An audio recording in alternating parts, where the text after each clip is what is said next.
అక్కినేని అఖిల్ తాజాగా విక్రమ్ కుమార్ దర్శకత్వంలో ఓ సినిమాని మొదలుపెట్టిన సంగతి తెలిసిందే. స్వయంగా అక్కినేని నాగార్జున పూర్తి శ్రద్ధ తీసుకుని నడిపిస్తున్న ప్రాజెక్ట్ కావడంతో దీనిపై సినీ వర్గాల్లో అక్కినేని అభిమానుల్లో భారీ అంచనాలున్నాయి. గత ఏప్రిల్ నెల 4వ తేదీ నుండి రెగ్యులర్ షూటింగ్ మొదలు పెట్టుకున్న ఈ చిత్రం ఇప్పటికే ఓ స్కెడ్యూల్ పూర్తి చేసుకుని త్వరలో ఇంకొద్ది రోజుల్లో రెండవ స్కెడ్యూల్ కు వెళ్లనుంది.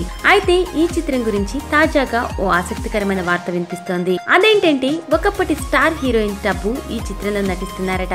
అది కూడా అఖిల్ కు తల్లి పాత్రలో కావడం విశేషం. అయితే ఈ అంశంపై ఇంకా అధికారిక సమాచారం వెలువడాల్సి ఉంది. ఇకపోతే ఎక్కడ ఉందో తారక అని క్లాసీ టైటిల్ పరిశీలనలో ఉన్న ఈ చిత్రానికి PS వినోద్ సినిమాటోగ్రఫీ చేస్తుండగా అనూప్ రూబెన్స్ సంగీతం అందిస్తున్నారు.